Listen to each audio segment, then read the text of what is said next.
Hello friends, welcome to YouTube my channel. आज हम बात करेंगे जितिया पर्व के बारे में।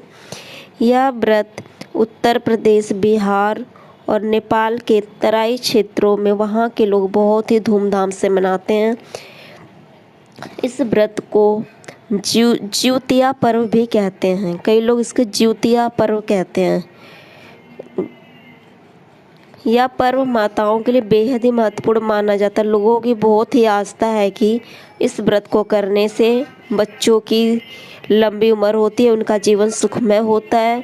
तो माताएं अपने बच्चों के लिए उपवास रखती हैं। इस वीडियो में हम जानेंगे इस पर्व की पृष्ठभूमि, इसकी मान्यता, लोकप्रिय गाथाएं और आज के समय में इसे कैसे मनाया जाता है।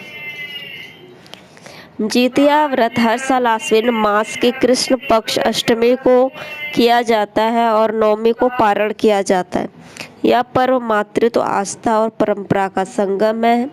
मान्यता है कि इस व्रत को करने से संतान के जीवन में सुख, शांति, समृद्धि, सुरक्षा ये सब मिलता है।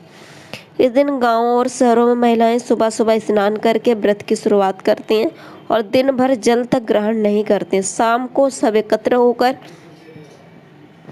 कथा सुनते और पूजा करती हैं। प्रचलित कथा है जिउतिया की, जो बहुत ही लोकप्रिय है। एक कथा में बताया जाता है कि प्राचीन काल में एक रानी की संतान संकट में थी। उसने नियम पूर्वक यह व्रत किया और देवी से प्रार्थना की। उसकी आस्था से प्रसन्न होकर देवी ने उसके बच्चे को सुरक्षित कर दिया। एक और लोकप्रिय कहानी है गरीब और धनी स्त्री की।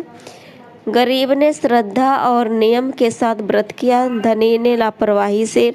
परिणाम स्वरूप गरीब की संतान स्वस्थ और दीर्घायु हुई, जबकि धनी की संतान को कष्ट झेलना पड़ा। इन कथाओं का संदेश यही है कि माताओं की सच्ची निष्ठा और उपवास से बच्चों की रक्षा होती है। इस व्रत को करने की क्या विधि है? अष्टमी के दिन भोर में स्नान करके महिलाएं नए वस्त्र पहनती हैं और घर या मंदिर में जिउतिया माता का पूजन करती हैं। पूजा के लिए दूब, फूल, चावल, सिंदूर, अक्षत, दीप और विशेष प्रसाद तैयार किया जाता है। दिन भर निर्जला व्रत रखा जाता है। संध्या के समय कथा सुनने और गाना गाने की परंपरा है। नवमी को व्रत का पारण किया जाता है। माताएं पारंपरिक व्यंजन जैसे साग, दाल, चावल और विशेष पकवान बनाकर पहले पूजा करती हैं, फिर फलाहार करती हैं। पूरे अनुष्ठान में स्वच्छता और अनुशासन का ध्यान रखा जाता है। आज के समय में, आज के बदलते दौर में भी जिउतिया व्रत का महत्व कम नहीं हुआ है। यह पर्व माताओं की त्यागपूर्ण भावना को सम्मान देता है और परिवार में एकजुटता लाता है। कई जगह महिलाएं इस अवसर पर पारंपरिक गीत गाती हैं, जिससे वातावरण भक्तिमय हो जाता है।